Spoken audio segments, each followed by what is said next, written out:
two's coming up.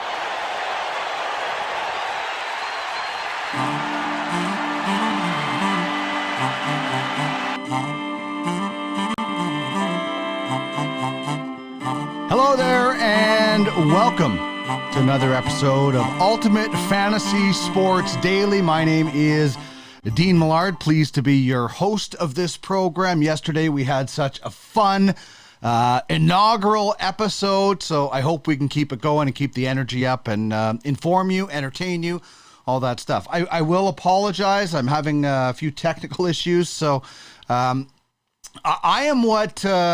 was what a couple of camera guys in Hamish Wright and Jeff Stickle, when I worked at Global Television, used to call us hair and teeth. Because without them, we were hair and teeth, and all we did was talking heads, as some people call us.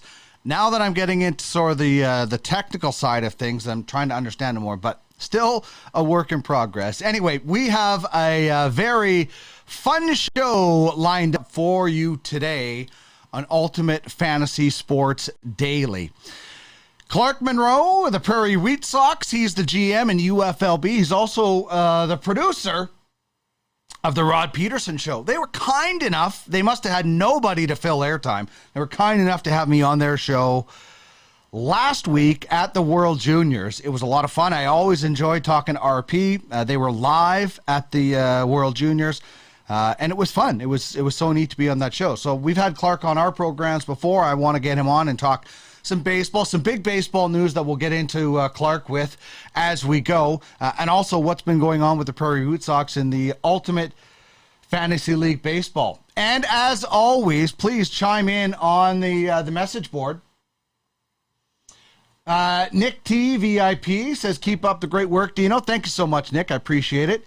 And Pagano 71, as per Chris Johnson, Paul Stastny signs a 1-year, $1.5 million deal with the Canes. Yeah, that is some interesting stuff. The Islanders also making some signings in the last day or so. I've liked Paul Stastny for a long time.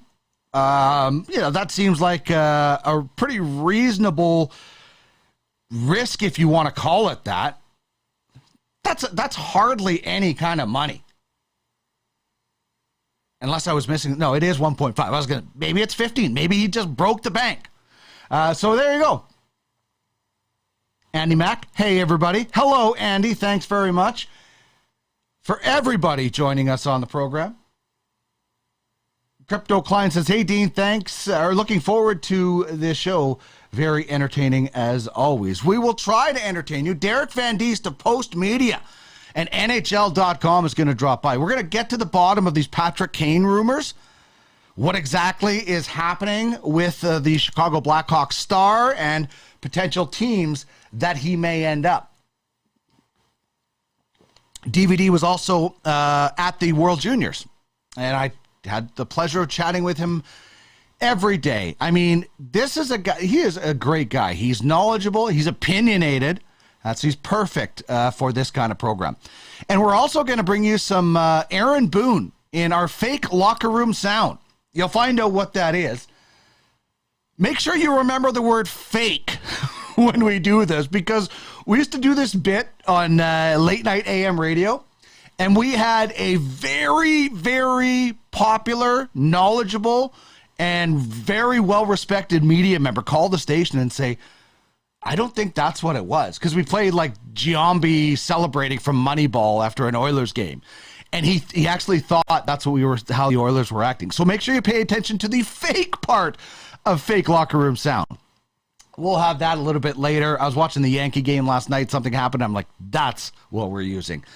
We'll also have our top three right away, question of the day, and games to watch tonight. Also, we have a full open segment in the first hour. So whatever you guys want to talk about, chime in on the message board. We can chat about it. We do have guests booked in the second hour. Clark Munroe and Derek Van Diest will join us, and then we'll wrap things up with games to watch in the final segment. But this whole first hour is wide open to chat about whatever is going on. I'm watching the Cubs and the Cardinals. Little afternoon baseball as we do this, and seeing if Paul Goldschmidt can keep turning back the clock. Like, this is exams. You can catch them on our YouTube channel. Just search Ultimate Fantasy Sports Network. And the same thing, search Ultimate Fantasy Sports Network wherever you find your podcasts, and you can get them. Oh, looks like we have a commercial playing right now. I'll just pause, bring up our contact information while this commercial is playing. There we go. And I believe we're back now from the commercial. You don't know when the commercials are going to cut in. So you just have to be kind of paying attention and watching. Here's how you can get in touch with us. Info at UFF Sports. There's the Twitter handles, UFFS or UFSN, UFS Network and UFF Sports. You can also get us at UFS Sports Official on Instagram and the website www.uffsports.com. You can find all that information. You can also send us an email if you want. info@uffsports.com. Okay, so we're going to get into the nuts and bolts of the show today. As mentioned, we've got Derek Van Diest and we've got Clark Munroe coming up on the program. But firstly, I want to get to our question of the day, which is basically how we're going to start pretty much every show is our question of the day. It's how my my old law teacher in high school used to start every single show or every single class with a question of the day. And we would basically try to get it extended as much as we possibly could so that it would take up the whole class. This will not take up the whole show. Sorry, I had to get that brought up. Our question of the day, which is brought to you by Patrick Kane today. Where will Patrick Kane play this year in the National Hockey League? I want to know what you guys think. UFF Sports, hello. How are you? Thanks for chiming in on the chat. Where will Patrick Kane play this year in the NHL? We're going to talk to Derek Van Diest about if he's going to be an Oiler, if that's a potential landing spot. I know the Leafs have had brief conversations, apparently. So I'd love to hear your thoughts. Chime in on the Twitch chat. Where will Patrick Kane play this year in the NHL? A lot of people might just say Chicago. I know somewhere I read, this is not verified, somewhere I read Patrick Kane might not report to camp. I don't know if that's true or not. There's so much out there. But I just, like, if let's just pick Edmonton. They're going to have to shed a whole whack of cap if they're going to be bringing in Patrick Kane. So they're going to have to make some moves. Nick TVIP says not going anywhere, staying with Chicago. That could be the most popular vote. If I'm Chicago, though, just do it. Rip it off like a Band-Aid. Get it going. Don't let it hang over the whole season. You're in big trouble if that happens. Or even part of the season. It's just like, oh, everybody knows he's going to get traded. But the Oilers right now are $6 million over the cap. I'm just trying to look and see. Yeah, I don't think Clefbaum or Mike Smith are on LTIR yet, according to Cap Friendly. No, they're not. So they're right around the cap. If Edmonton's going to bring in something of Patrick Kane, there's obviously going to be some salary retained. Or something else is going to be moved out.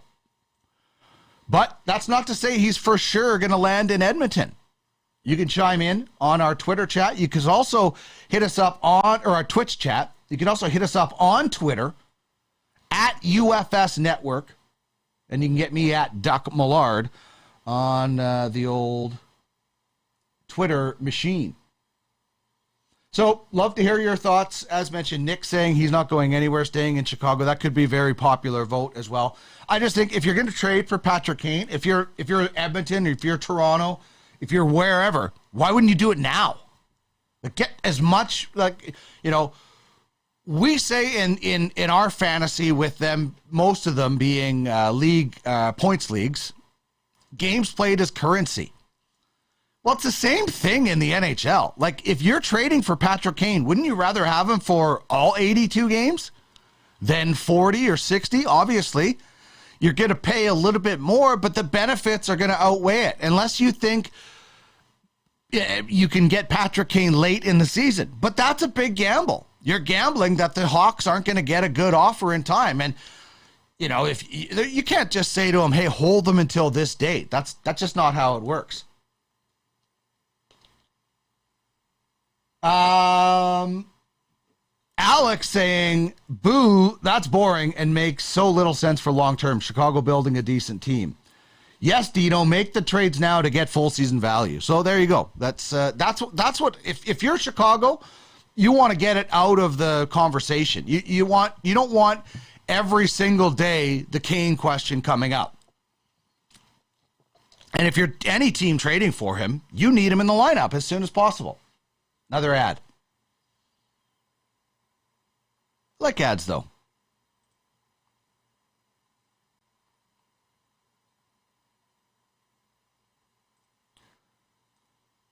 While this ad is up, we'll just show you how you can get in touch with us. UFS Network is how you get in touch with us on Twitter or at UFF Sports. And we're back from that ad now. I just don't like talking over those ads, which are important.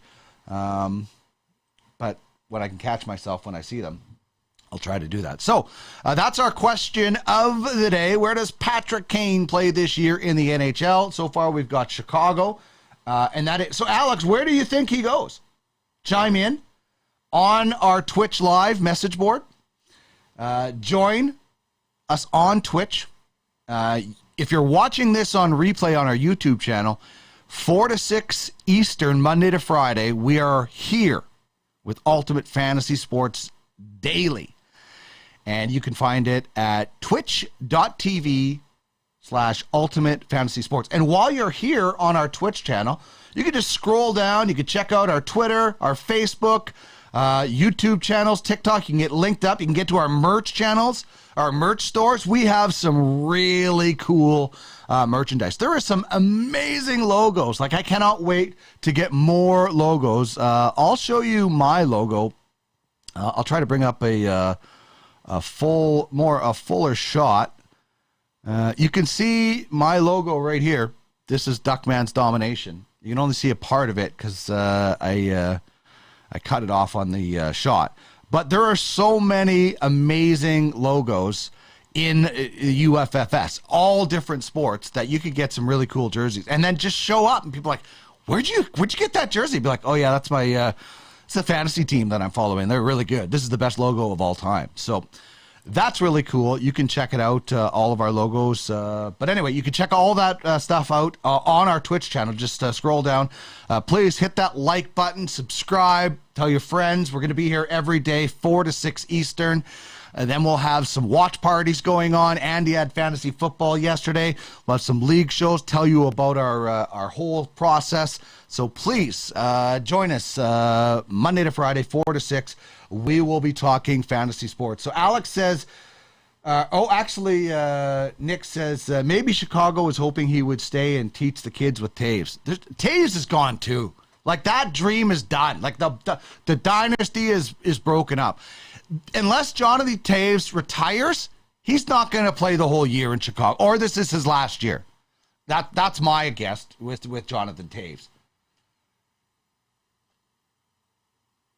I think Edmonton, says Alex, is most fun. Plus, we have Campbell and would like that additional investment in the team. Yeah, they have Patrick Kane in the Ultimate Fantasy Hockey League, so they would love it if Kane got some upgrades like Jack Eichel did and Jack Campbell. So fantasy-wise, they're loving that. Arnie from Pipeline Prospects, I understand it might be a one-year rental, but what do the Oilers actually want to part with? Well, and it's a good point, Arnie. I said this yesterday. Like, the Oilers need help. They don't need more. They have decent offense, all right? Like, they do. If you were looking at a upgrade, you need an upgrade on the blue line. They've got redundant players there that are making more money. I don't know what the Oilers are, are you giving up Bourgault? I don't think so. Why would you give up Dylan Holloway when you're just about to see what he can do? Now, for 1 year of Kane, that's what, it is, because what does Kane do after that? He could just be, like, Kane could do the Canadian tour. He could come out to Edmonton for 1 year, that he could sign a friendly deal in Toronto so he's close to home if he wants to, if he doesn't get his more cups in Edmonton. Alex says, I also support Dubas going as full send as possible and trading everything to load up in every way possible for this year. Well, how does Toronto possibly?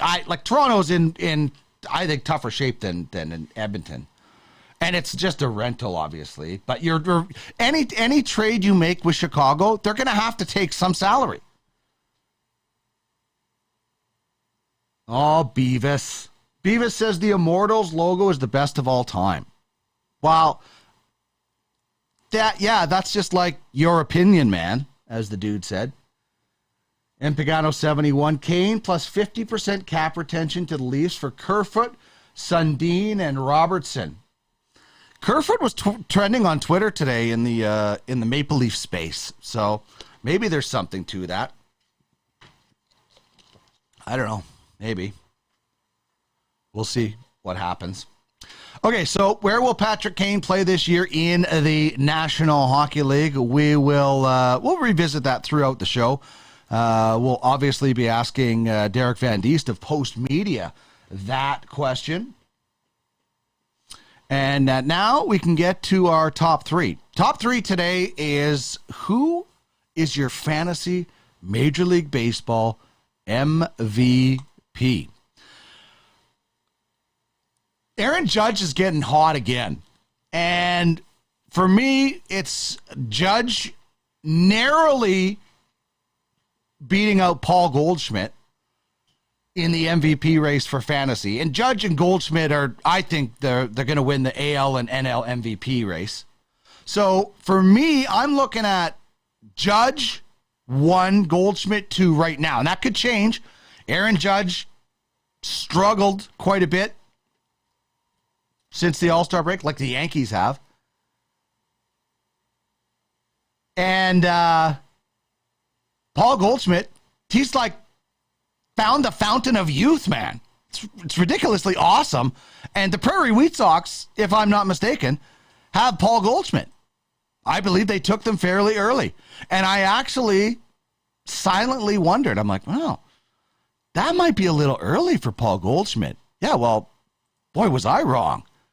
The guy is crushing it. So my three for fantasy baseball MVP, Aaron Judge, Paul Goldschmidt, and I've got to throw Shohei in there because he's still really good at the two hardest things in baseball, pitching and hitting. So I got to give Shohei a vote. I don't know. I still think it's incredibly, he's not having the season he did last year, but it's still incredible.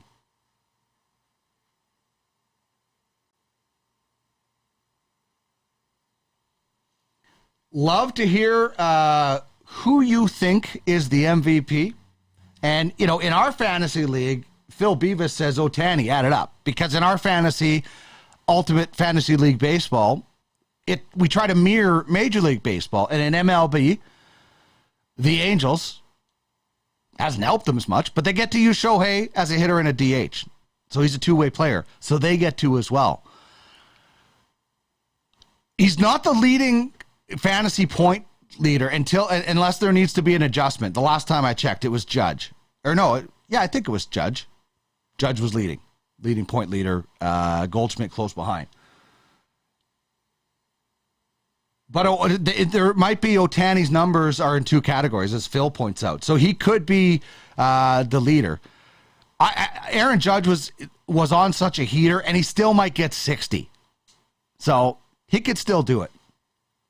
We'll see. The Yankees were an interesting case last night, although he did take Scherzer deep. I don't understand that. I'm watching that game, And I'm even watching the Yes Network or the Yankee Network, and they weren't like bashing it, but they were like, just Scherzer just wants to challenge him. Like they said, Judge had not come close to any of the sliders they'd thrown. Fastball gone. Oh, Beavis says Judge is 1, Ohtani is 2. Then Goldschmidt's got to be close to 3. Or maybe I'm just impressed with Goldschmidt at his age doing it.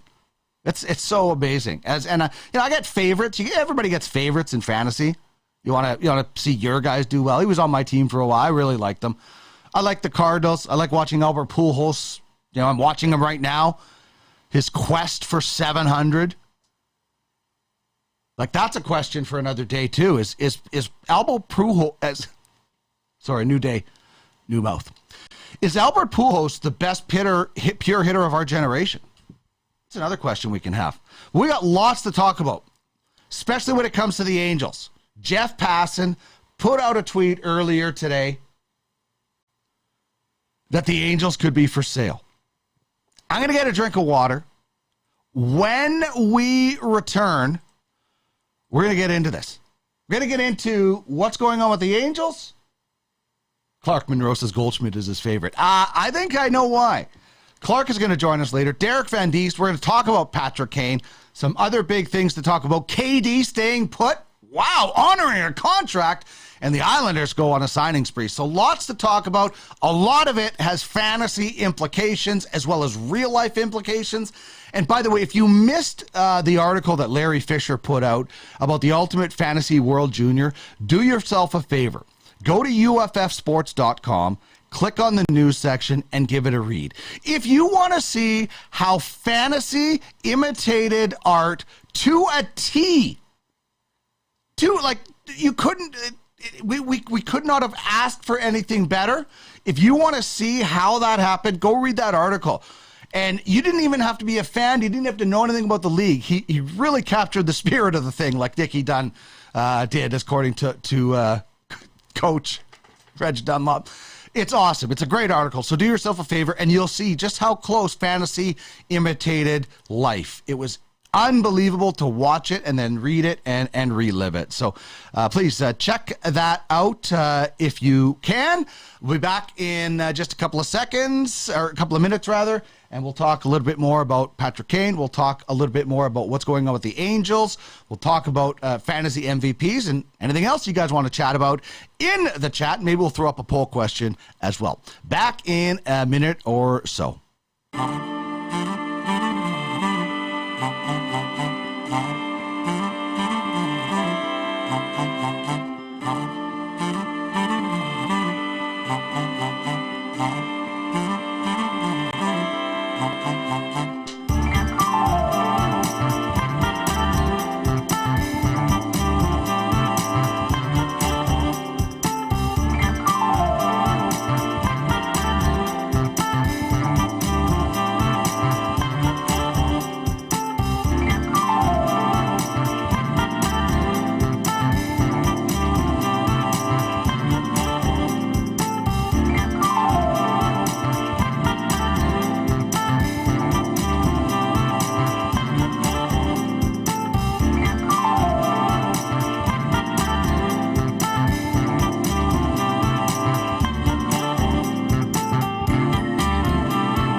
All right, thanks very much for sticking around the program. My name is Dean Millard. This is Ultimate Fantasy Sports Daily. I will be here Monday to Friday, 4 to 6 p.m. Eastern Time, right before we get you set up for the games of the night. Watching the Cards and the Cubbies right now, 2-0 for the Cubs.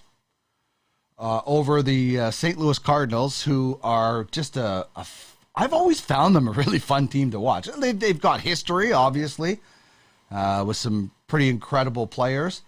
And, yeah, I just always find them competitive. So, Cubs fans probably don't like that. But the Cards are going to the playoffs again. 9-1 in their last 10. So, watching that game right now, we'll keep you up to date on the chase for 700 for Albert Pujols. Alex, as we get back to the chat on Twitch, says pay double retention and then add in a D-man somehow as well. Just strip the cupboards, and if it doesn't work, well, that's life and move on. Well, Dubas wouldn't care. He's not going to be there. If the Leafs trade for Patrick Kane and it doesn't work, Dubas is gone. D Block 259. So KD staying in Brooklyn. Shocker. What do you think about that? I don't know. I'm sorry, but why was this so dramatic? Because of the player. This is all self-made drama. So I hope this is done now. More than any league, the NBA is a conveyor belt in and out of teams. Guys are moving all over the place. Like LeBron re-signed in LA. Massive money. What's Connor McDavid saying? He's like, hey, man, I'm the best player in the game right now. LeBron is the greatest player of all time that's still in the game. I still think Jordan is better, but the salary differential is just unbelievable. But the NBA guys move around so much. So I'm actually shocked that KD has decided to stay. Like I for sure thought he was going to just up and move and take his net and go home. Beavis says facts, sir. Yeah, the logo is good. I'm not gonna argue, but logos are all opinion, right? Like there's some people that think that stupid flaming horse that the Flames use is nice. Or the Oilers Seth MacFarlane, it's junk. Garbage, in my opinion, man. Larry Fisher, great article, Larry, really captured the spirit of it. Not Chicago for Patrick Kane. Lots of smoke coming out of Edmonton interested to hear DVD's take and how he would handicap the chances percentage of Patty Kane in Edmonton. Oh, yeah, we'll be talking to Derek Van Diest of Post Media later on today. Cameron says, I can't vote for a guy on a 52-70 team, no matter the stats. Yeah, I don't know. Even though there's more teams now, there's so few teams in baseball that make the playoffs. I think that argument doesn't hold water in baseball. In my humble opinion. Oh, by the way, did you see John Gibbons is on Twitter and Instagram and Facebook now? He put out a video. I think that I'm going to really try to get John Gibbons on this show at some point. If he's doing a media tour, we need to get Gibby on this show. He was really fun. He was a fun GM to be around. Okay, so we've talked about Ohtani. They're a losing team. Let's get to this this tweet from Jeff Passan. I got to find it now in my maze of stuff that I have going on. In one tweet, Jeff Passan made every Ohtani and Mike Trout dynasty owner get really excited. Los Angeles Angels owner Art Moreno says he's exploring selling the team. And then Jeff does a really good job of breaking it down. The fallout opens the door for an Ohtani trade or massive extension. And with revenues, they still haven't had a payroll. Like, they haven't had a payroll not over $200 million, not even over $185 million. With those two guys, how do you do that? How do you have two of the most valuable and important players in the league and you don't give them an extra payroll like that? I mean, the people that are most happy out of this, other than the people that own them in fantasy, are those two guys. Ohtani and Trout, they just said, holy mackerel, we might get a lifeline. And I know they've tried. I thought it was a gamble to go out and get Syndergaard, and maybe we'll see what happens on the open market. But whoever is buying this team now with the intention of saying, we're bringing another pennant. We've got these two marketable players. The marketing for Ohtani in Japan will pay for your payroll probably. So we'll see what happens. But this is crazy. Like, they went from, hey, we might trade him, to now we might sell the team.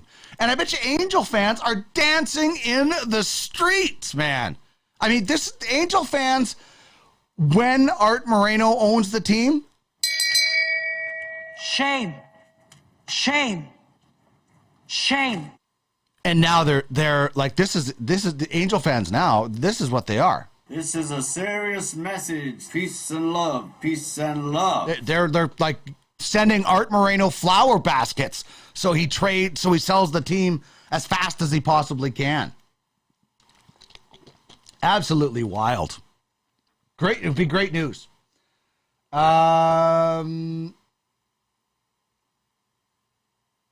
Cameron says for fantasy MVP, Ohtani should be up there. Angels record means nothing for fantasy value. That's true.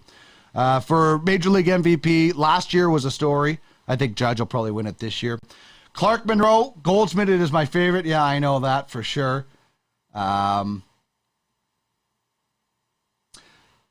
Phil Beavis says, we are talking MVP player-wise, not team-wise. He can only do so much, and he is doing as much. But Cameron says, I'm of the mind that MVP needs at least to lead their team into the playoffs, or at least get them close with an unexpected run. Best player and most valuable player are very different to me. Yeah, don't get hockey fans started on the Hart Trophy and everything else. I mean, again, I go back to it and I say, with so few teams making the playoffs in Major League Baseball, I kind of cut a little bit of slack with that one. And Phil says, for sure, I see what you mean. Most valuable is most valuable. He's definitely the most valuable player to that team, more so than other players to other particular teams. Without him, how many more losses would they have? For sure.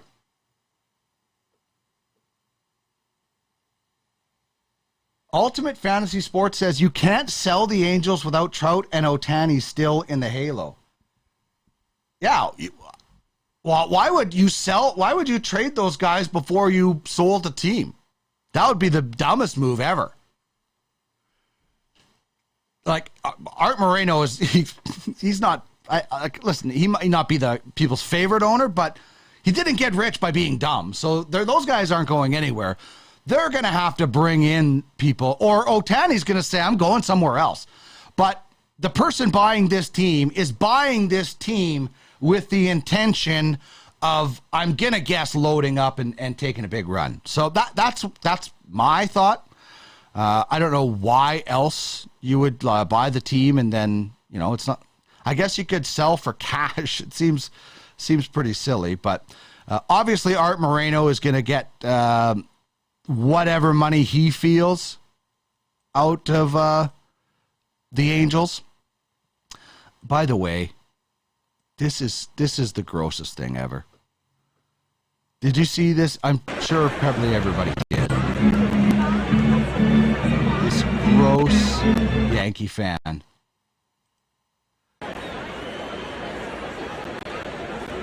This is one of the most disgusting things I've ever seen. The guy puts a hole in the hot dog with his straw, then drinks his beer with the hot dog. This is seriously one of the grossest things I have ever seen in my life. I don't know. If anybody is eating, I apologize. I just don't understand. Like, who would have taught that person that? Whoever taught that person this thing,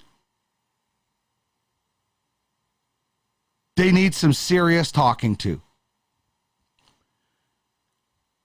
Please do not tell me in the chat that you do this.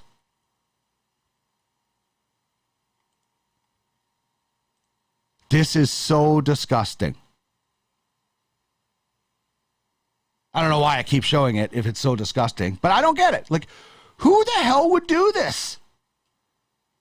And the person recording it, how are they not, like, throwing up in their mouth? Okay, so now we're going to get into really gross stuff into food here. Ultimate Fantasy Sports. My brother used to pour nerds into a bowl and use hot water to make nerd soup. Why wouldn't you use milk? Wouldn't milk be better for nerd soup? Like, I could understand. I actually could, like, isn't Fruit Loops basically nerd soup? Like, any of those chocolate or sugared cereals is nerd soup or whatever. But milk, I think, would bring out more of the nerd flavor, the terpenes of the nerds, if you will. Arnie says, Times cover for Person of the Year. Like, look at that. Straw. Like, this guy has this down to a science. Straw in, hole, dog in the beer. Like, at first I didn't know what. I thought, is he sucking the juice out of the hot dog? That's what I first thought he was doing. He was drinking the hot dog juice. And I'm like, that's really gross. And then I saw him do that, and that's even more gross. Like, were they filming is this a deleted Seinfeld scene? It was a Mets game. Where's Keith Hernandez, the spitter?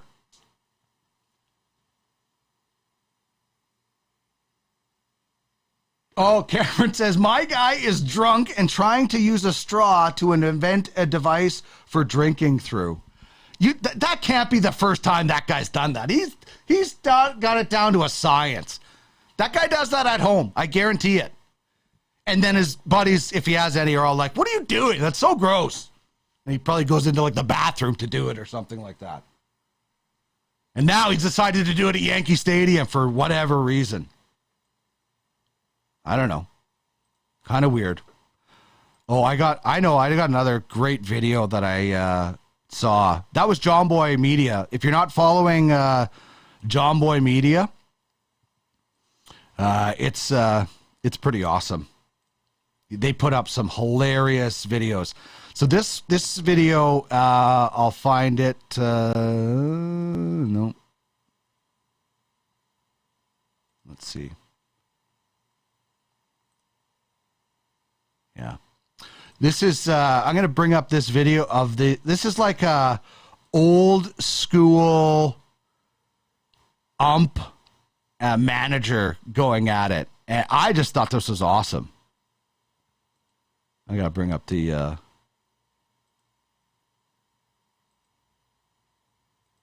there we go. So Nolan Arenado does not like this call. And CB Buckner goes absolutely bananas. Oh, we're having some Arenado, and there's an ejection. CB Buckner has problem here. blatantly missed a couple of calls in this half inning, one for each side, really. This is just so when I see this stuff, I get excited. You saw the reaction from Nolan Arenado. He turned around in absolute shock and disbelief. I that love, was called a strike. like, that guys get this intense. Like, look at how close nose to nose these two guys are. And, like, how are you even knowing what the other guy is saying? You're just yelling. Like, this is Trish and I sometimes. We're just saying stuff, whatever. Like, you're not even paying attention to what the other person is saying. You're just yelling. And then the other crew chief has to come in and separate it. Like, this was awesome. We have a picture in the back. We don't see this as much anymore. The same thing to CB Bucknor back in the day. Some things haven't changed. I thought it was great. We don't see enough umpires and managers going toe-to-toe like that. So I think that was great. Anyway, lots of implication as we're talking about with the Angels sale today. Love to hear your thoughts on what it means. You know, Phil Beavis, you've got to be one of the happiest guys ever. You've got Shohei Ohtani in Ultimate Fantasy League Baseball. Next year, obviously not helping this year. Next year, that Angels team could look like a contender. You know, there's free agents coming. Oh, we're on a commercial break. I'll put up the contacts here.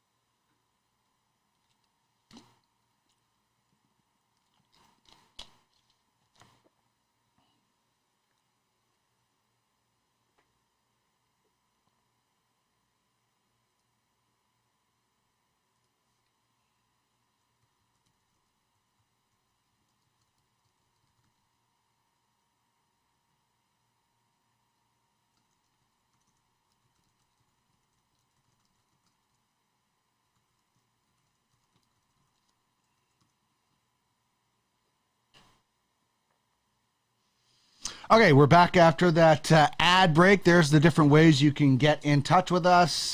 Info at UFFsports.com. The Twitter network, UFS Network. The UFF Sports, at UFF Sports. You can get us on Instagram, UFF Sports Official. And the website where you can find out all kinds of information, UFFsports.com. Okay, my name is Dean Millard. Thanks very much for sticking around on the program. In the second hour, we will have Derek Van Diest of Post Media and Clark Munroe. He is of the GM of Prairie Wheat Sox. He's also the producer of the Rod Peterson Show. They were just in Edmonton live for the World Juniors. I was looking at a message that said Dodgers. And I was trying to say juniors and said Dodgers. Ultimate Fantasy Sports says whoever the new owner is knows they will always be second best to the Dodgers. Yeah, in terms of history and things like that, but you start winning titles, you won't be. I mean, there's always the Yankees are always going to get top billing unless the Yankees go in the tank. The Dodgers are the Dodgers, and they get top billing, not just because they've been there since the 50s. It's because they have been really competitive. Not all the time. They draft well, and they develop really well, and then they trade. They take other teams' players for prospects, and away they go. So, listen, if somebody comes in and buys, like if A-Rod buys the Angels, you think why don't A-Rod and Jeter get together and go buy the Angels? They both want teams. Why not that? A-Rod and Jeter, buy the Angels with your group and make them really good. You've already got the two most marketable players in the league, and when healthy, two of the most important players. So I think if the Angels get competitive and they bring in stars, they go out and get Soto or whoever else, they will be on equal footing while they're competitive with the Dodgers. The Dodgers are always going to be historical favorites because they have history, that's all. But if you're better than them, people will start wearing Angels hats instead of Dodgers hats. I would never. True Dodger fans wouldn't. That would mean this. Shame. Shame. Shame. Oh, and J-Lo is there too. Ultimate Fantasy Sports pointing out. But if the Angels want this, Playoffs? you got to get busy. You have to get those guys some help. All right, what we're going to do now, we'll do this on Tuesdays. It's called Fake Locker Room Sound, something we used to do on late night radio when I was on TSN 1260, myself and Hernan Salas. And we actually had a really well-respected media member phone us and say, I don't think that was the atmosphere. And we're like, yeah, it's called Fake Locker Room Sound. So this is Fake Locker Room Sound. And we have spies everywhere. Like we have cameras, we have microphones like you would not believe. So something we're going to do every Tuesday is called Fake Locker Room Sound. Some of these guys might be on here. Some of them might be inspirational. Some of them might be nasty and angry. This is Fake Locker Room Sound we grabbed from last night's Yankees and Mets game. I don't know, for some reason, Aaron Boone decided that he was going to bring everybody together after something happened. So what happened in the outfield? The Yankees were they were doing all right. Judge hit a home run off Max Scherzer, his 47th, getting back on track. Then they start Yankeeing. Second half, problems all over the place. A pop-up is dropped when Oswaldo Cabrera and Marwin Gonzalez collide in shallow right. And then Daniel Vogelsang went deep, 2-round shot, and the Mets were just down a run. And so, for whatever reason, I didn't even know you could do this in baseball, but Aaron Boone called everybody into the locker room, actually told everybody to get into the shower, and we were able to record what Aaron Boone had to say. Everybody into the shower! Anybody in the shower in 10 seconds gonna get fined $100! Larry! 1 Mississippi, 2 Mississippi, 3 Mississippi, 4 Mississippi, Get in 5 there. Mississippi, Hurry it up. 6 Mississippi, 7 Mississippi, 8 Mississippi, 9 Mississippi, 10 Mississippi. You guys, you lollygag the ball around the infield. You lollygag your way down to first. You lollygag in and out of the dugout. Do you know what that makes you, Larry? Lollygaggers. Lollygaggers. What's our record, Larry? 8 and 16. 8 and 16. How'd we ever win 8? It's a miracle. It's a miracle. This is a simple game. You throw the ball, you hit the ball, you catch the ball. You got it? Now we have got a 12-day road trip starting tomorrow. Let's leave 6 in the morning. Just dejected, just disgusted with their effort. Aaron Boone last night after Gonzalez dropped the pop-up. He had help.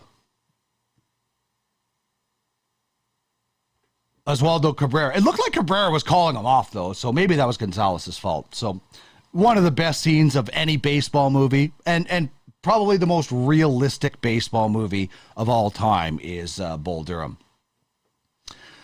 So we talked a little bit about, I just want to go back to Aaron Judge, actually, quickly, because Aaron Judge is getting back to what we, kind of what we saw in the first half. I mean, his May, June, and July, well, if you were paying attention, you were amazed. 36 home runs in those 3 months. And he started, I don't think he had a home run in his first 5 games either. But he has just 5 so far in August, 3 of them in the last 6 games, including last night. Music City Smash, loving the production Judge has given them in Ultimate Fantasy League Baseball, the highest point producer in UFLB. And in Major League Baseball, he's leading in home runs, runs scored, RBI, slugging, second in OPS, which also gives him massive points in UFLB. Him and Paul Goldschmidt have to be the 2 league MVPs. That's what the kind of the genesis of the question. So I don't know. Judge, I think Judge gets it. And Ohtani, in our league, is second, but he takes up that one spot. So he probably will win fantasy MVP. Paul Stastny, $1.5 million one-year deal to stay or to sign in Carolina. I just like what the Hurricanes do. They don't sign big, massive contracts. They bring in quality players. They obviously aren't afraid, other than when they're trying to piss off another team. And then the Islanders made a bunch of signings, like a whack of signings in the last couple of days. Noah Dobson, the biggest, 3 years, $4 million per. West Coast Express watching that one closely, but obviously keeping him. The Islanders also signed Alexander Romanov, whom they picked up in a deal with Montreal, $2.5 million for 3 years. Rock Republic have Romanov in the UFHL. But if you're an Islanders fan, you're probably like, holy macaroni, we had apparently Kadri, and he goes to the Flames. They had, apparently a shot at Gaudreau. So is it Lou? Do people not want to go play for Lou anymore? I don't know. Is it the Island?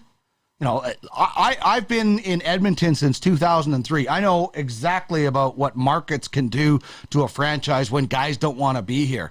I mean, the Oilers had an 06 Cup run that was so memorable, and it was destroyed by Chris Pronger when he just wanted out immediately. And then that team, I'm not saying that they would have won a cup. They were an 8th place team. But after seeing what Pronger did, guys would have wanted to come and play here. He destroyed that. So, I don't know. We'll see what happens, where guys land, where Patrick Kane wants to go. I can't imagine Patrick Kane has any interest in staying in Chicago. Why would he? Why would you want to go through a rebuild? Jonathan Toews doesn't. He's not going to be there that long. And I don't see Kane. I don't know. I don't know if that was a rumor that Kane said he wasn't going to report to camp, or if it was if it's factual. I have no idea. I just read that somewhere on Twitter, or I think it was Twitter. I'm not sure, but if there's anything close to that, then the Chicago Blackhawks need to get this done ASAP. First of all, you can't let it out publicly that is happening, or else nobody's giving you a fair shake. All right, still to come on the program, Derek Van Diest. He's going to join us from Post Media. We'll talk about these Patrick Kane rumors. And if not Patrick Kane, is there anything else going on for the Oilers? Also, what fantasy players on that Oiler team, besides the obvious in Draisaitl and McDavid, should fantasy GMs be targeting in their draft leagues or in the UFHL if they can get Andrea to give up any of the Oilers for the Grizzlies? And still to come, Clark Munroe, producer of the Rod Peterson Show, the GM of Prairie Wheat Sox, will drop by. We'll also tell you what games we'll be watching tonight in the world of sports and much more that we can chat about that you have to say in the message board. Please like and subscribe on Twitch. If you're watching this on our YouTube channel, like and subscribe there. And same thing wherever you get your podcasts. This will be out in audio format. This is Ultimate Fantasy Sports Daily, and we'll be back right after this.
All right, thanks very much for sticking around the program. This is Ultimate Fantasy Sports Daily here on the Ultimate Fantasy Sports Twitch channel.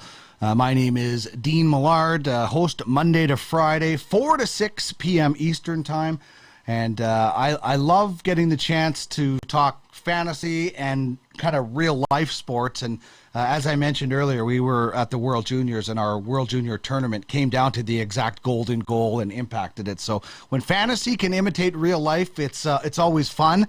And there's a lot of people interested in what is happening with the Edmonton Oilers right now, and particularly what may or may not happen with a possible Patrick Kane signing. And for that, I am just going to bring up his microphone and bring in my good friend, Derek Van Diest from Post Media. DVD, how are you, buddy? Good, Dean. How are you doing? Thanks for having me on. I am great. Thank you very much for joining me on the program today. One of the things that obviously we wanted to talk to you about is the big rumors of Patrick Kane coming to Edmonton. First of all, what are your thoughts? Do you buy in that the Oilers are serious contenders for Patrick Kane? Do you think it's just a rumor? What's your thought process on Kane?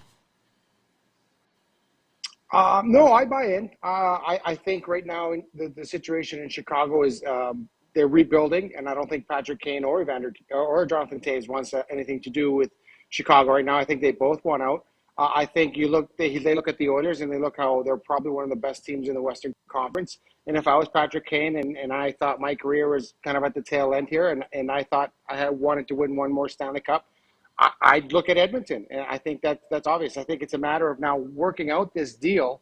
I know I was kind of joking with some friends that a lot of people thought the Duncan Keith trade last year, the Oilers did Chicago a favor. So maybe they thought maybe now that Chicago kind of owes them a favor, and maybe they'll be able to retain a lot of that salary when it comes to Patrick Kane just to get him off their roster. But no, I've heard this rumor before. I heard it early on in the summer, and I was thinking about it. It's like, no, I think that has legs. I think there's something there to be said with that. And if Patrick Kane wants to come and play with Leon Draisaitl and he wants to come and play with Connor McDavid and Evander Kane, I think this would be a good fit for him. And you look, if the Oilers, it's usually the rich get richer in this league. So you look at the Oilers and the riches they have. If they can add a talent like Patrick Kane, then they're definitely Stanley Cup contenders. Oh, yeah. I mean, this is a team that last year went on a prolonged playoff run. I just look at it, and, you know, you and I have discussed the Oilers a lot. I'm not sure they need an extra massively skilled forward. I mean, they do have a number of those already. Do you not think if they're going to add to something to this team, it should be on the blue line? Well, probably, but if someone offers you up a massively skilled forward, I don't think you turn them away. Yeah. I don't think you can score enough goals in this league. I don't think anyone's going to say, no, we're good. We're good in the goal department. We'll have to try and prevent something. If you're going to win games 8-7, whatever it is, you're going to score 5, 6, 7 goals a game. Does it really matter what you have on your blue line? It's just a matter of winning. And I think I don't think you can have enough offense in your lineup, especially in this day and age of when you have injuries and you have guys go down. If someone says to you, hey, there's an opportunity to bring a guy that's probably going to end up in the Hall of Fame to your roster, you say yes. And I think that was the situation with Duncan Keith last year. And I think that's the situation here with Patrick Kane. If he wants to play for you, you find a way to get him to play for you. Yeah, I think it's obviously a really good point in that the opportunity to get a guy like this doesn't come around very often. And, you know, you also don't want guys like McDavid and Draisaitl finding out that you could have picked up a guy like this and you didn't. Now, having said all that, what do you think it will cost the Edmonton Oilers to make this kind of deal? Well, that's a good question. So I guess they'd have to, I'm not sure of the numbers, but I think Kane is probably on the back end of that massive contract that he signed. So it would cost them draft picks and prospects. And I think right now that's what Chicago's looking at. They're looking to load up on draft picks and prospects. So it might cost you a high-end prospect. It might cost you a high-end defenseman, a guy that you tout that you're probably going to play here in the next couple of years. But then you have to weigh in do we want to win now, or are we waiting to win in the future? I know Ken Holland wants to build something here, but these windows of opportunity don't open very often, and when they're open, they don't open for very long. And so I think you look at that, and I think a lot of people would say, okay, if you're going to trade in a high-end prospect or a high draft pick to get a guy like Patrick Kane in here, and you think you're going to win the Stanley Cup this season, then that's what you do. And I know a lot of these trades are usually made towards the trade deadline to just kind of load up. But if you can get this guy for 82 games, this would be exciting to come watch him play. How much money would you pay to watch him and McDavid play on the same line? Like that would be really exciting. Yeah, I'd probably pay more than what they were charging for the World Junior that we just watched, which was a disaster, and we'll try to get into that in a second. But so yeah, I think the Oilers have to win now. Like I don't think that you can just tell these guys, we're not going to win. So, you know, from the prospect guy in me, I don't want to give up Holloway. I don't want to give up Broberg because he's just coming in. I'm not sure what those prospects are, but from if I was an Oiler guy, I don't care about those guys. I know what Patrick Kane can do. Mm-hmm. That's right. You're hoping that, you know, Holloway's going to be a great player. Is he going to be Patrick Kane?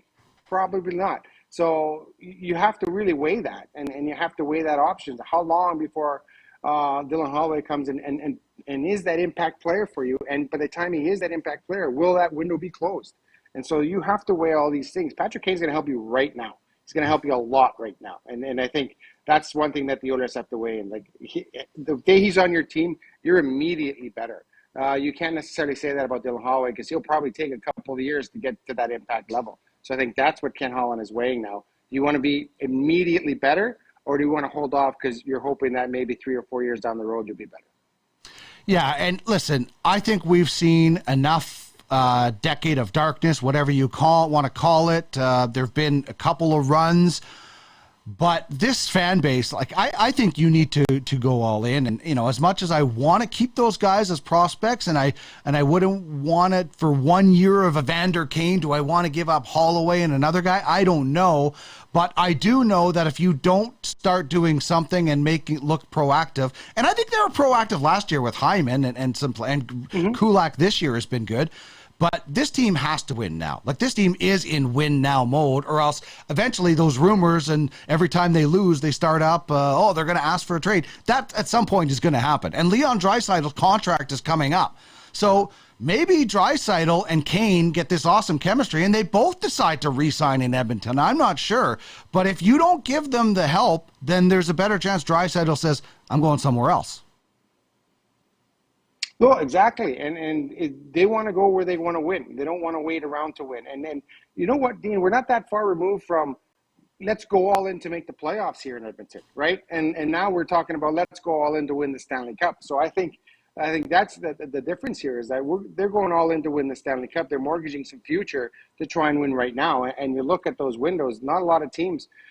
Tampa's window is closed already, and they're moving on. And you look at that window that they had. So you look at Edmonton, and their guys are not even in their prime yet. Their top players are not even in their prime. So you're looking at this team, and you're thinking, okay, this team could make serious runs for the Stanley Cup for the next 3, 4, 5 years. So let's do that. Let's mortgage some guys that maybe they're going to take 3 or 4 or 5 years to develop and become high-end players, and go for it now and get that window now. And I think that's maybe the attitude that has to be taken here. You're not going to develop a dynasty like you did in the 80s where you're winning five Stanley Cups in 7 years. It's not going to happen. You only have a short window. You're going to win 1 or 2 Stanley Cups, and then your window is closed. And I think that's where the Oilers are right now.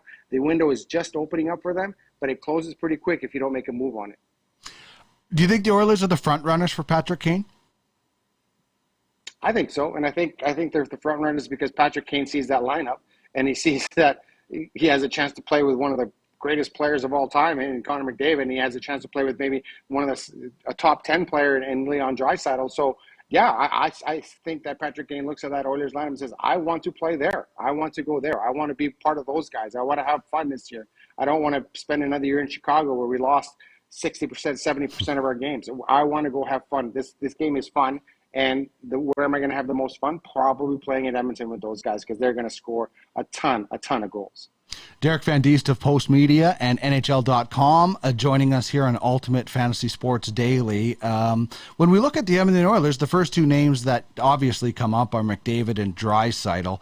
Who are the other guys? Who are the complementary players on this team? You know, if there are fantasy GMs out there looking at the Oilers going into drafts, obviously you'd love to get those top 2 guys, but who are the guys that benefit from those guys the most for maybe for people that don't watch the Oilers enough? Well, obviously you got Zach Hyman. His game, he had the best season of his career last year, and it's not a coincidence that he was playing with McDavid and Draisaitl. Obviously, Evander Kane had the best year of his career playing with McDavid and Draisaitl. You look down the list, and guys like that usually play fourth line roles are getting moved up, and they get opportunities to play with these guys. So I think guys like that. You look at a regular third line guy may get the chance to play some second line minutes with those guys, and they're going to have their best careers. So it kind of, those guys are lifting everyone up in the lineup. And I think if you look at the Oilers lineup and you look at their third or fourth line guys, especially the ones that have some skill, have some talent, those are the guys that if I'm a fantasy guy, those are the guys I'm looking at, because usually anyone that plays with Leon Draisaitl, Connor McDavid, like Zach Hyman, like Evander Kane, they're going to have their best years offensively. And whoever comes in here, Kane will probably have a fantastic year if he plays here, and then you look at the other guys in the lineup, and I'm sure, those are guys that are probably going to do well offensively, especially if this team is an offensive juggernaut next year, like they would be if Patrick Kane showed up here. Yeah, and the one thing that, it goes back to who was playing left wing on the Gretzky and Curry line in the 80s. Gene Principe told just a hilarious story about Gretzky telling him he was going to play with Krushelnyski that year, and Gene drafted Krushelnyski late in the rounds and ended up winning his pool. I mean, Oiler players in later rounds would be worth taking, and then just watching, especially if you're in daily fantasy. Oh, this guy just got bumped up with McDavid or Draisaitl. You're going to get a boost. And that's the way it was with Gretzky back in the day. And that's the way it was with a lot of teams, although some of the other teams kind of stick a little bit. But it's worth taking those guys in later rounds from the high teams, Colorado, just in case they get bumped up to that line for a week or two and kind of ride the hot streak. Oh, for sure, and I got to say, I think Gene should have been disqualified for insider trading back then. If he's using that information to win his pool, that sounds like insider trading to me. But no, you're absolutely right. Whoever plays with those guys is going to have that production. All you got to do is hand them the puck and get out of the way, and you're going to get a lot of points. You and I could play with McDavid and Draisaitl, and we'd have that kind of success, I think. So, no, I think you're right. You look at that lineup and you look at some of those guys that may get moved, especially those third line guys, may get a chance to move up to the second line and play with Draisaitl, or may get a chance to play with McDavid, even if for parts of games. It doesn't have to be the whole game or long stretches. They're gonna do well, and I think it's just a matter of just getting him the puck and getting out of the way. All right, finally, we were both at an extremely cold Rogers Place this week for the World Junior Championship, which got really exciting in that final game. I mean, that was a great final game, but it was a long, quiet week for the World Juniors. Obviously, a summer tournament, a lot of reasons for that. But I think the moral of the story is they don't ever want to have a summer tournament again. No, and they pretty much said that, didn't they? Yeah, IHF pretty much said we don't want to. That's what they learned the lesson from. We don't want to have a summer tournament again. So they're in a tough situation, obviously. With they had to get this tournament in because of the broadcast rights. There was really no other time to do it. But like you and I, we talked about this. Hockey Canada didn't help matters. They didn't help matters because if they should have adopted this as a summer tournament. They should have embraced this as a summer tournament. They should have said, hey, you know what? It's the summer. There's a lot of kids who don't have much to do. They're all in summer camps or wherever. School's out. Why don't we make a $20 ticket? Let these kids come in and watch these games. And so we're not playing in empty buildings. Like I have talked to so many people on the street and so many fans that said, you know what? I would have gone and watched Sweden, Switzerland. I would have gone and watched Finland play. But you know what? The tickets were $75. I'm not paying $75 to watch Finland play. I'm sorry. And it's the same thing with the Canada games in the preliminary round. I'm sorry. I'm not paying $180 to watch 19, 20-year-old players. It doesn't matter what jersey they're wearing. And I think that was an issue, is that they could have really turned this into something fun. They could have really done that. But they didn't. They didn't want, I don't know, whatever reason they didn't do it. They didn't want to, or I'm just not sure. And I wish there was someone from Hockey Canada around during the tournament to say, hey, why didn't you guys make this a fun summer tournament and bring as many people as you can into the arena and offer $20 tickets to students, or student tickets, or something like that, to get people to come and watch? Because I think a lot of people would have spent 2.5 hours inside an arena, a plus 30 in August, to say, yeah, okay, I'll go watch Finland and Sweden. I think that would be an interesting game. But I don't know why, for whatever reason, they did not do that. Yeah, it would have been the best air-conditioned place in the whole city for $20 for sure. DVD for sure, for $20. Yeah, it was crazy, and you would see like Connor Bedard or whoever. Maybe the Canadian games would be more, but there should have been. And there's lots of camps going on right now. They could even given away free tickets for those camps. Yeah, you're right. You're absolutely right about that, for sure. But hopefully, like we said, we don't have to do it again. In December, it'll be normal. And hey, man, we're all looking forward to seeing if this Patrick Kane thing comes to fruition, and see if he's wearing that jersey up there. Always a pleasure when I get to catch up with you, my man. And I hope we can do it again sometime. Sounds good. Thanks for having me on, Daniel. Good luck with the show. Thanks, buddy. There's Derek Van Diest of Post Media and NHL.com. One of the really good guys in the media. Has always had time for me, and always loved chatting with him. He covered the Medicine Tigers for a long time as well.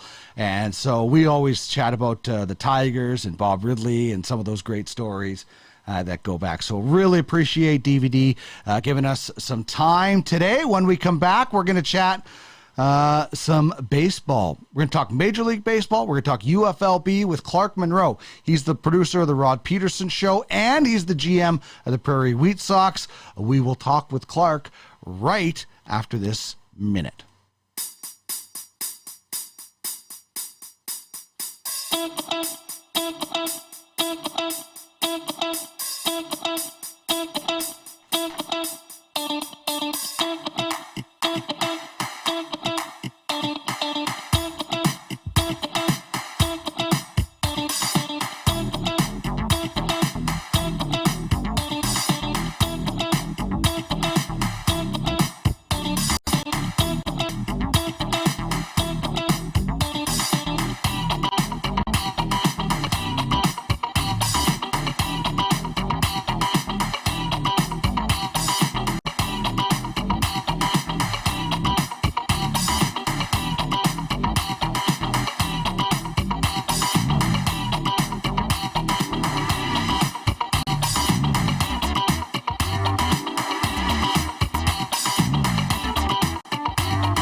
All right, thanks very much for sticking around there, getting everything set up with our next guest, and very happy to be welcoming in Clark Munroe in just 1 second. He is the producer of the Rod Peterson Show. You can hear it or watch it Monday to Friday, and it's everywhere. Like, it's on YouTube, it's on the Game Network. It is literally everywhere, and I was really honored to be a guest on that show last week from the World Juniors, and so I thought it would be nice to bring in Clark, who joined me at one point on this show before and joins me now. How are you, my man? Hey, I'm doing great. Dean, thanks for having me on. Extremely excited to get into this talk today. Yeah, me too. I'm gonna have to get some lessons from you guys because I'm having some lip sync problems on the VMix, and I know you guys at IKS are some VMix experts. So I'll get this figured out at some point. But let's talk about right now and this potential sale for the Angels. And like this one tweet from Jeff Passan today, I think it just like shook up all of Major League Baseball. And the two happiest people have to be the two stars in Anaheim, that maybe next year a new owner could get them some help. What were your thoughts when you saw the tweet from Jeff Passan that maybe the Angels are for sale? Yeah, first off, a little surprised because from everything I've heard of the Angels owner from people who don't like him, is that he's very stubborn. So I was a little surprised to see that he would even consider this as an option. And just because, Jeff Passan's tweeting out that he's asking around or he's thinking about it doesn't necessarily mean it's going to happen.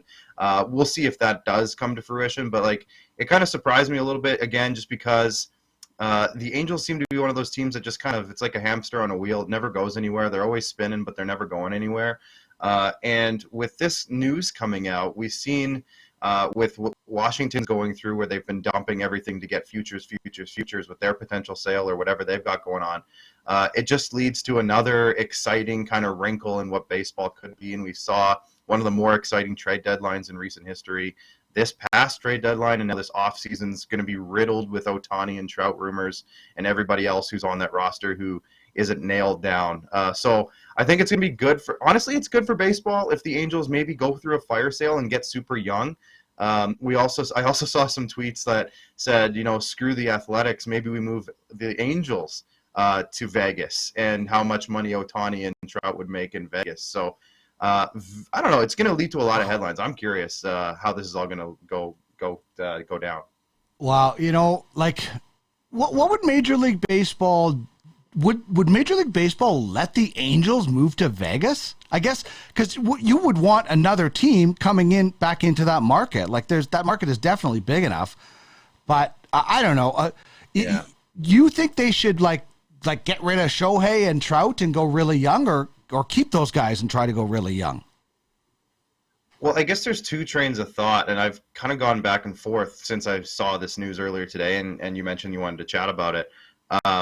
If you're making a sale of your team, do you want to sell your team with really valuable guys like Ohtani and Trout? Now, Trout, obviously, with the injury issue, we don't know how he's going to be going forward. But if you want to sell with those two guys, maybe do you consider that to make your franchise value higher?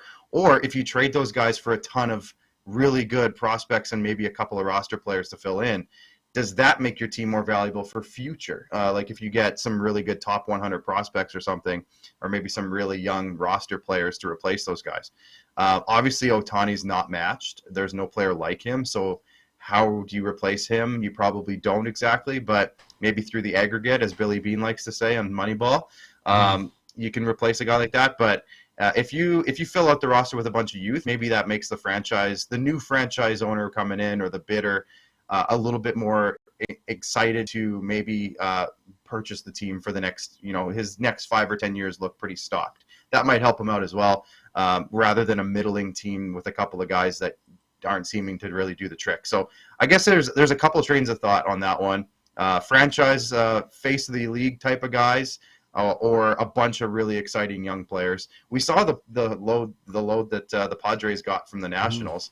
So you would think that for Ohtani, he'd probably get a very similar batch of guys coming back. And for Trout, depending on his health, like I said earlier, probably another similar batch. So if you could get that many assets for those two guys, you'd think that your team would be looking pretty good.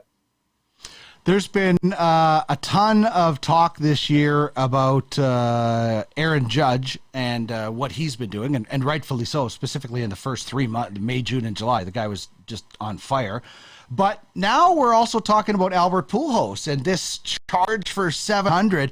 How cool of a story is this? And, in our fantasy platform, we also have the Legends League that will be coming in sometime. So older guys that are almost retired still have that little bit of value. And Pujols is delivering for the franchise.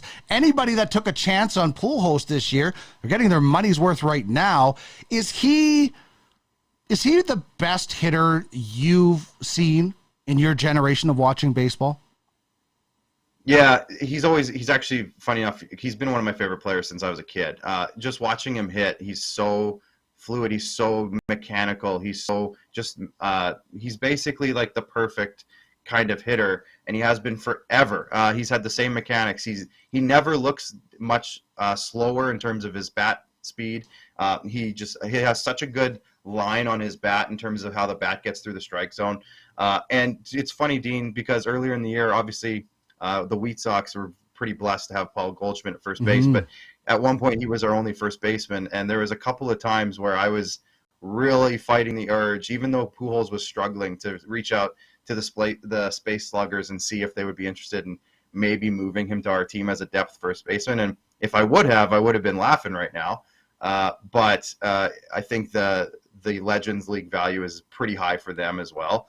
So he's always been one of my favorite players. I've loved watching him for so many years. And I'm so pumped. Actually, my assistant general manager, Max Ritz, actually texted me the other night, I think it was 2 nights ago, and was like, dude, how fun is it for you to be watching your favorite player at the age of 42 just ripping through baseballs? And I hope he stays another year. I want to keep this going. Like, this is amazing. How high can he get? Let's just keep coming back. Why not? Yeah, it's been fun. One of the good stories. What about divisional races? I mean, it's different this year. As a Jays fan, what is this year compared to last year when they got so close? This year, they're getting in. Is it as exciting? Is it as tense? And what do you think is the best divisional race in baseball right now? Well, I'll start with the Blue Jays thing. As a Blue Jays fan myself, and all of our staff here pretty much are. Last year, it seemed like with them kind of scraping and scrapping to get into that last spot, it seemed like there was a lot more positive optimism about the team. Whereas every good thing that went right, everybody was really pumped about, and the bad things, they weren't as focused on. This year, the expectations were a lot higher for the Jays. And with that in mind, it seems like all of the negative things are really being brought to the forefront now. And it's a little unfortunate because there's so much good baseball being played by the Blue Jays. There just seems like there's too many things that go wrong, and the fan base is getting really frustrated by it because expectations were just so high. I'd love to say that the AL East is probably the best divisional race, and with that in mind, with the Jays being literally right in the middle of it, that's also led to a lot of stress. I think fans are pretty stressed right now, in just like in the fact that every game does mean so much, and we've seen so many stretches where the Jays would lose an entire series to the Orioles or an entire series to the insert not so good team here where they should be winning these games. And it's a lot of frustration. Now they're coming into a really big series against the Red Sox. If they can come out with a few wins against the Red Sox here, that would be massive. But actually, funny story too. I'm going to Toronto in September. My dad's retiring. So I'm going to go to Toronto with him for 3 days. We're going to see 2 games against the Rays and 1 against the Orioles. And when we planned this at the beginning of the year, not that we weren't excited to see the Rays and the Orioles necessarily, but we didn't think that they would be like at the time, it didn't look like they were going to be fighting for a playoff spot with both teams. And now this is going to be a mid to late September trip that could be like one of the most important stretches of games in the Blue Jays season. So we're actually extremely excited to be going to those. So I'm looking forward to that. So if anybody from UFSN or UFFS is going to be in Toronto in September, stop by the Jays game. I might see you there. Oh, man. But yeah, no, really, yeah, it's a really exciting trip. It's a really exciting season, I should say. There is a lot of positives, but like I said, Dean, it's just like it's one of those seasons where expectations were so high at the beginning that nothing seems to be quite good enough this year compared to what last year was. Yeah, and it's funny because last year they didn't make it, obviously, and this year they're unless something crazy happens, they're gonna make the playoffs. I mean, it's maybe the Blue Jays fans need to just relax and coast into the playoffs and then get there. I don't know. Yeah, good luck. I'd like to see you try to make that campaign get started, Dean. If you can get the "Hey Jays fans relax" hashtag going or something like that, I think that'd be great. I don't see that happening though. It seems like everyone's just on pins and needles right now. In terms of other divisions, I was looking around at that earlier. I love the race going on in the AL Central right now, and I think that's really the only one that's really at this point. If you look at how many games back some of these teams are. Yeah, the only 3-team race left is that one outside of the AL East. There's a couple 2-team races, but for the most part, I guess the NL East is maybe with the Phillies kind of storming back. Maybe that one could be one to keep your eye on down the stretch. But the AL Central with those teams, like with Cleveland leading the way, I don't think very many people picked the Guardians to be at the top of the division right now. The Twins made all those moves at the deadline and got a lot stronger. The White Sox were supposed to probably, if you were taking betting favorites at the beginning of the year, the White Sox are probably the betting favorites. And now they're technically in third. So I love how that division's kind of battling out, because there's a lot of these are teams you don't want to face in the playoffs, I don't think. Especially what we saw as a Jays fan again with the Guardians coming in and beating up the Jays a couple of weeks, or a week or so ago. And how strong and deep Minnesota's bullpen is now with their additions, and their lineup's looking pretty solid. And the White Sox, you just never know what they're going to be, how healthy they're going to be. If they're a healthy team, they're probably winning that division. So I like that division, how it's playing down right now. And the Royals, with their scrappy young guys coming up, like my boy Drew Waters for the Wheat Sox, who he took in the auction way back, and he's now being called up. So we're keeping an eye on that division really tightly right now. Well, you have to, and it kind of as we morph into a little bit of fantasy talk, there's my list of the 3 fantasy baseball MVPs this year: Aaron Judge, Paul Goldschmidt, and Ohtani, just because he's still doing crazy things. I know you might have Goldschmidt a little bit higher, but do you have different names for fantasy MVP? Because it is different than Major League MVP. Yeah, I'm going to say no. I mean, with the fact that Aaron Judge, all the storylines coming into the season with his contract and him turning it down and betting on himself, and now he's hitting 300 with almost 50 home runs, that's just stupid. And as a Jays fan, I hate it, but as a baseball fan, it's pretty unbelievable what he's doing right now. Goldschmidt, just watching so much of him this year, I don't think I've ever watched as many Cardinals games this year as I ever have in my life. Just watching him this year and how consistent he's been. It's not that he's necessarily putting up major numbers. He's nowhere near Judge in terms of home runs. He's close in RBIs. He's putting up some really good production in that regard, but it just seems like he's quietly putting together a Hall of Fame caliber season. It's just that's kind of how Paul Goldschmidt's kind of been his whole career. When we were drafting him, that was literally one of the things that we discussed, was if he's available in the early top 5 rounds, maybe the 3rd or 4th or 5th round, he was our number 1 first baseman, just because not only is he solid, he's got some years left in him, but he's a guaranteed 30 to 40 home run, always hits over 300 pretty much every year, 100 RBIs pretty solidly. And he just does it so quietly that he kind of flew under the radar. So we got him in the 4th round, and he's the 3rd highest scoring player in UFLB right now. So we're pretty pumped about that. But I think it has to be Judge. And then maybe you give some consideration to what Jose Ramirez is doing, especially if he gets the Guardians into the playoffs. I know we're talking fantasy and not just straight up MVP here, but what he's been doing for Cleveland and kind of pushing them up to the top of the AL Central when nobody really thought they were going to be there, among some other guys. I mean, he has teammates that are also probably maybe overperforming, not necessarily overperforming, exceeding expectations. So he's definitely a guy that I would put at least 3.5 on that list, or 4 probably.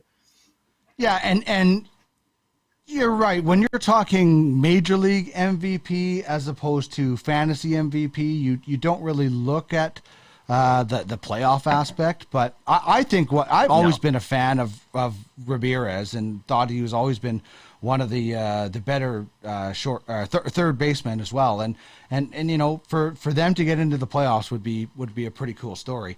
Okay, I've been trying to bring up your roster, but I'm having some crazy tech problems. But let's talk about the Prairie Wheat Sox leading the LK line. Okay. I got it memorized, Dean. Yeah, and the league. The last time I looked, how has it been running a franchise as a group? It's been great. I mean, since day one, we were putting a lot of effort into it. I mean, we had basically since that franchise auction went down, we were having weekly meetings to go over positional rankings. We were talking about how, different approaches that we wanted to take in terms of how we wanted to build our roster. Do we want to go young? Do we want to go old? Do we want to go cheap? Do we want to go expensive? Like we were having a lot of conversations all the time, group chats, etc. So that's myself. At the time, we had Craig Ballard, who I know took over as head of baseball there for a little bit and was making some awesome content. So he was a big help in coming up with some of our draft rankings. Max Ritz, my assistant general manager, who's kind of my day-to-day guy, and then Tanner Ring, who is a big-time baseball coach here in Saskatchewan. So between the four of us, we had a really good mix of minds. And it was just a lot of fun to always debate with each of those guys to kind of see how we wanted this to unfold. With us, it kind of, I don't know, our season kind of morphed. Like we weren't necessarily thinking that we were going to go like more or less all in this season. We were kind of hoping to kind of build a strong core and then go into the next couple of years and really kind of go with some younger guys and watch them grow. But that quickly changed for us. I mean, when we got Corbin Burns in that first overall slot in the 17th pick, I don't think that was the one that necessarily changed our path. But once we got Salvador Perez in the second, who is 31, now 32, Springer, who is 32, Goldschmidt, who's 34, and then our fifth round pick was Lance Lynn, who's 35. All of a sudden we were like, okay, well, we better go for it here. Like we quickly changed from not quite like going for like the late 20s, mid 20s guys to having some really good opportunities to get these really impactful kind of end of their late prime kind of guys who are producing a lot now. And that really changed how we approached it. And everyone saw that as, right as soon as the draft was over, we made a trade. We went out and got Marcus Stroman to try to bolster our starting rotation a little bit. And then from there, we made a lot of, you mentioned it when we were chatting earlier, we made a lot of early trades in the first, I want to say like month or two. And then we kind of slowed down. Now, maybe that's because we traded a lot of our assets away. But we also really liked where we put ourselves, like what kind of position we put ourselves in. Once we got like 2 months or so into the season, we really liked how our roster was looking, and we were just trying to look for maybe roster maximizations at that point. So like guys with more options, guys with cheaper salaries, those types of things, just kind of help our roster stay flexible. So it's been a really great year, and the guys on staff have made it that much better, and definitely not where we expected to be at this point after the All-Star break. Those are such great surprises. I mean, when that happens and you're like, hey, this is kind of a pleasant surprise, and then you keep going. So what has been, as the season, I know you guys were surprised to get Burns, but what's been the best surprise player for you this year? I've told the guys this a couple of times. Well, Goldschmidt, just because we wanted him to be good, but we didn't expect him necessarily to be this good. But that's the easy answer. The one that I quickly fell in love with, and I had to get him on our roster as soon as I could, was Christopher Morel from the Chicago Cubs. This guy came in, and one of his first at-bat was a walk-off home run for the Cubs. And when I saw that, I was watching some of our other guys at the time. I was like, well, I got to go see if this guy is registered yet. And when I saw that he wasn't, I was like, okay, I'm registering this guy right now. And it was like a 10-minute conversation. We were like, I saw the home run. I texted the group. I'm like, guys, I'm going to register this guy. They were like, go for it. And then the next night, I think he got like 2 hits or something as well, maybe stole a base or something. I'm like, I'm putting this guy on our roster. Like, this guy's exciting. And he was fun to watch. He was young. He's 23. And he had a couple of positions. So I was like, well, he'll fit our roster pretty good. And he's now turning into kind of, not that he's like producing crazy numbers anymore. Like, he kind of simmered down a little bit. He was kind of hot at the beginning of the season, and then, as young players do, maybe people make adjustments for them or whatever it is. But he's picked up third base, and he's kind of become our starting third baseman. So I've absolutely loved watching this kid throughout the year. I don't watch many Cubs games, but when I do, it's always to watch him. So it's a lot of fun, and he's been really exciting to kind of see how he's changed our roster a little bit. It really did change our philosophy with a few of the guys that we ended up trading away, because we had a guy like him to kind of fill in for a couple of guys that we dealt. So that actually worked out really well. Okay, so last week I was at a Rogers Place, and I was honored enough to be on the Rod Peterson Show, which of course you are a producer of, and So that was a lot of fun. And the big talk was Connor Bedard, especially then. Obviously, things cooled off for, an amazing player in that tournament, learning experiences. My question for you is, being in Regina, does Connor Bedard finish the season in Regina? Do they get enough pieces for him where they can make a run at the Memorial Cup in Kamloops? Or do they get a boatload for him and trade him and then start the process all over again? What are you hearing? What do you think happens? That topic is kind of like taboo right now in the city. Like nobody really wants to bring it up. It's kind of, the whispers are there, and there's definitely some people that I've talked to in the hockey community that have brought it up and saying that that's maybe the smart thing to do, the right thing to do. But I'm not speaking for the team. I know some people with the team, but I'm not speaking for them at all here. But I know who the owner of the team is, and just thinking about him and his attitude and mentality towards the team, I don't think he will want to trade him. I think he'll want to try his best to keep him here and win with them. That's just a guess. I don't know how they do that. I mean, last week they ended up signing one of their Euro picks, CHL import, I should call them. I'm still used to calling them the Euro draft, but they signed one from last year, and that was their second round pick last year. And his name, if I can just pull it up fast enough, is a Washington Capitals second round pick from this past year. From Russia, I scroll long enough, I'll find it. Yeah, Alexander Suzdalev. So he came over. He's from Russia, and he was a late pick in the Euro draft last year, and they didn't sign him. And then he had a monster year in the Swedish under-20 league. He put up over a point per game over there, and then he was a second-round NHL draft pick. Now they've signed him. Now this has led to a lot of speculation, Dean, and you can imagine in a junior hockey market such as this, with Connor Bedard in town already, that another the first round pick from last year's draft, who they also didn't sign, his name is Joakim Kamel, and he is a first round pick of the Nashville Predators. You know this well. He had a great World Juniors as well, and he isn't signed yet. So it's like, okay, so if they signed last year's second round pick, are they also going to sign last year's first round pick? And if that's the case, maybe they're cooking with gas now. Like if they're going to bring in these two guys, that could change the whole landscape of the team. So I don't know exactly. I think we still have to wait and see a little bit. I mean, I don't think I checked into Kamel, and like he's playing pro over in Europe. So I can't imagine that the Predators are in any rush to put him in junior at this point. But it would definitely change the landscape of the Pats and the WHL, I think, as a whole, if he were to come over. And would immediately change their roster. So I'm very curious. I think hopes are very roller coastery here right now in terms of what people are thinking and wanting, and we'll see. I think like I said, the conventional wisdom would be to see how you start the season, and then maybe by the time Bedard leaves for World Juniors, those rumors are going to creep up depending on how the team's doing. But I think I would put a little bit of money on maybe them trying to keep them and see what they can do. Might as well. Memorial Cup is in Kamloops, so it's in Western Canada. It would make a lot of sense to go for it. And we'll be watching that story pretty closely. Clark, as always, I love when you join the show. Can't wait to do it again. And best of luck down the stretch in UFLB and into the playoffs. Absolutely. Thank you so much, Dean. There's Clark Munroe, the producer of the Rod Peterson Show, and also the GM of the Prairie Wheat Sox in Ultimate Fantasy League Baseball. What an awesome logo they have. I already have buddies wanting to find it on a hat, so I'll have to get that figured out a little bit. All right, one quick timeout, a very quick one.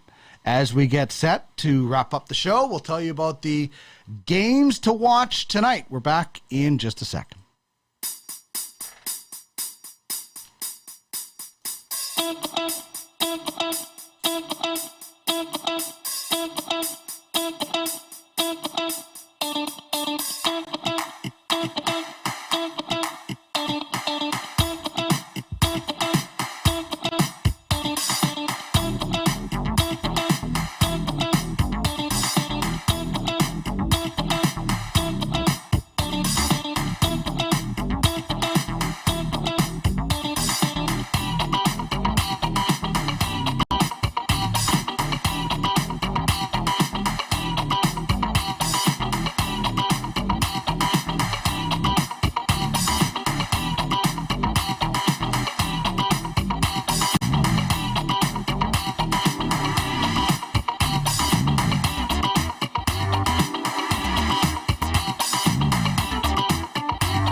All right, final segment of the show. We'll recap a couple of things that we did earlier. Where will Patrick Kane play this year in the National Hockey League? That was our question of the day. You can chime in on Twitter at UFS Network or at Duck Millard. You can also get on the Twitch chat and you can chime in there. We had some really good back and forth conversations on there about Patrick Kane. Also, we're discussing today who is your top 3 candidates for fantasy Major League Baseball MVP. I went with Judge, Goldschmidt, and Ohtani. Clark Munroe, who we just had as the GM for the Wheat Sox, he brought up Jose Ramirez. That's a possibility as well. So you can always jump on the chat on Twitch.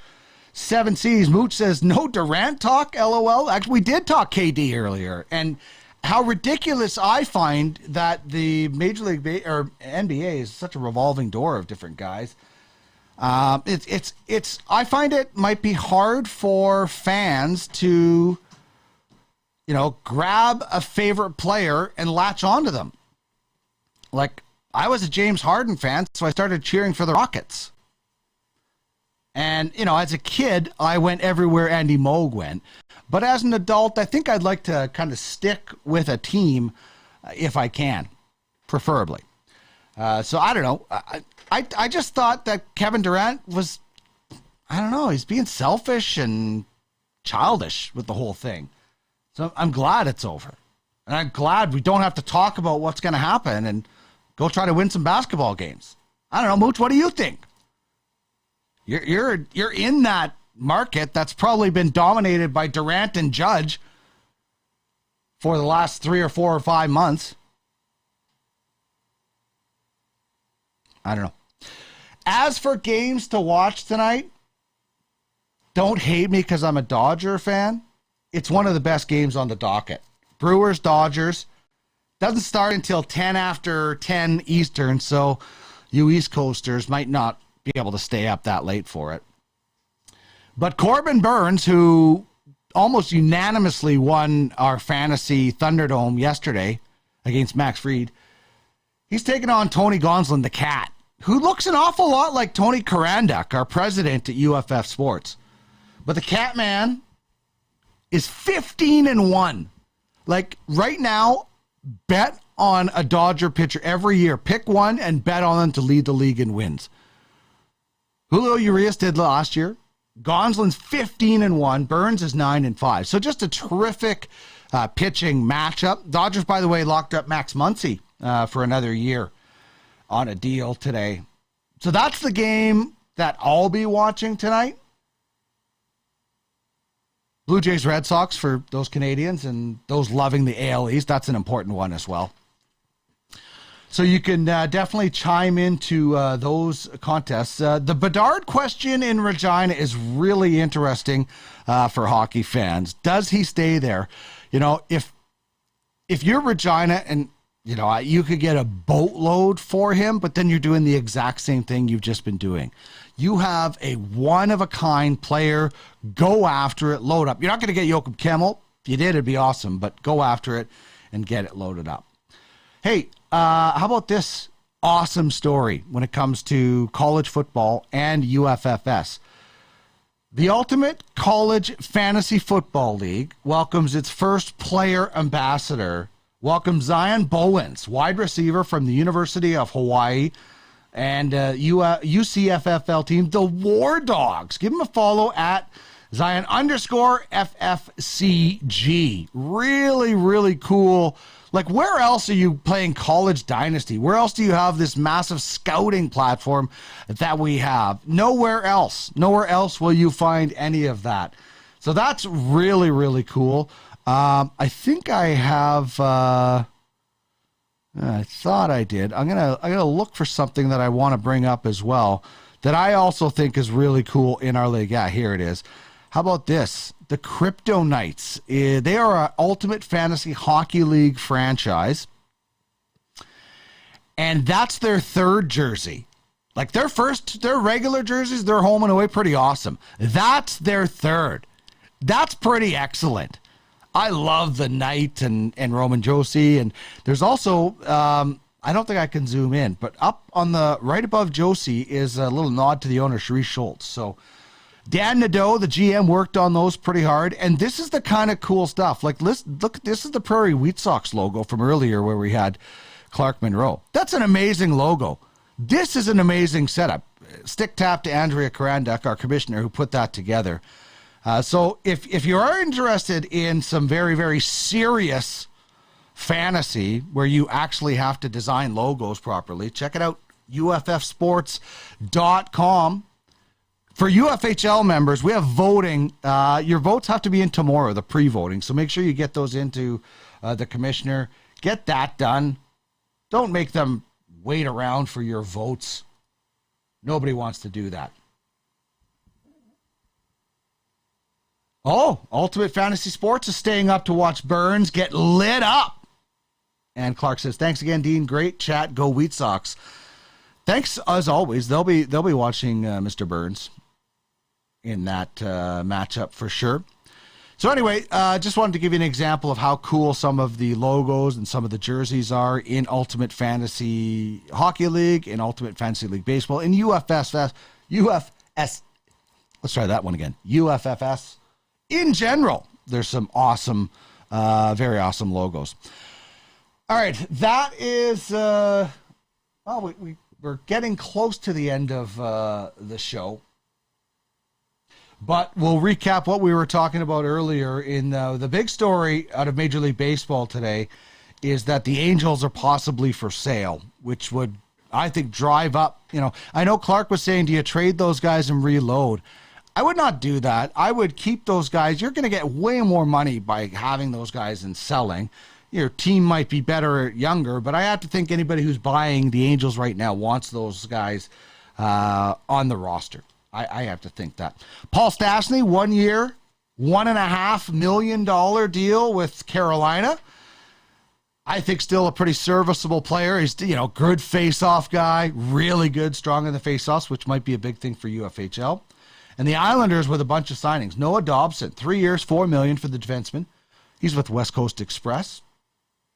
Alexander Romanov, who they picked up from Montreal for a first-round pick, $2.5 million for 3 years. Obviously, I like that one better. Younger player for Romanov in the UFHL. And by the way, I want to tell you that Inside UFLB will return this weekend, 6 p.m. before the Braves and the Cardinals matchup.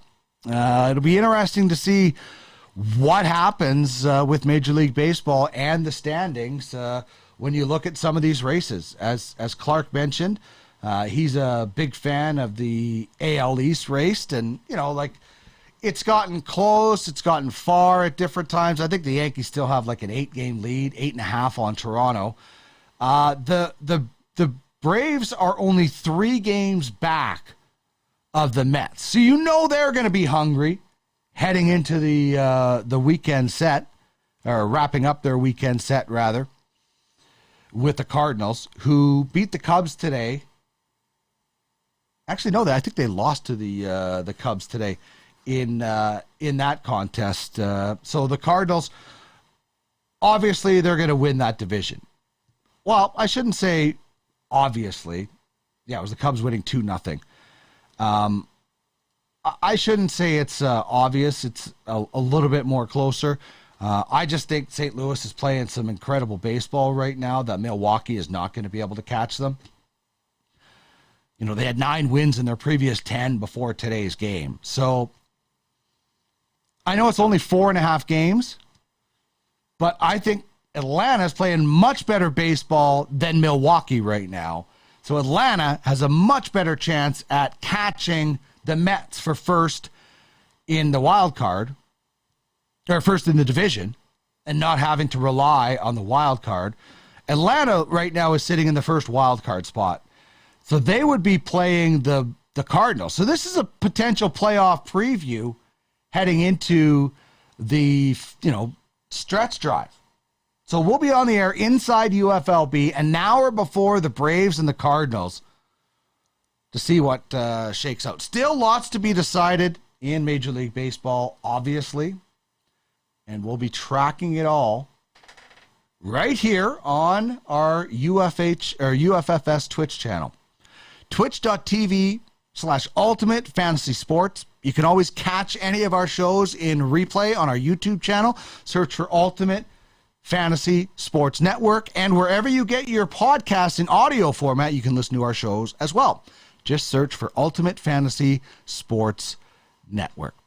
Big thanks to Derek Van Diest for joining us on the program today, and Clark Munroe, GM of the Prairie Wheat Sox. We're back again tomorrow, 4 to 6 Eastern Time.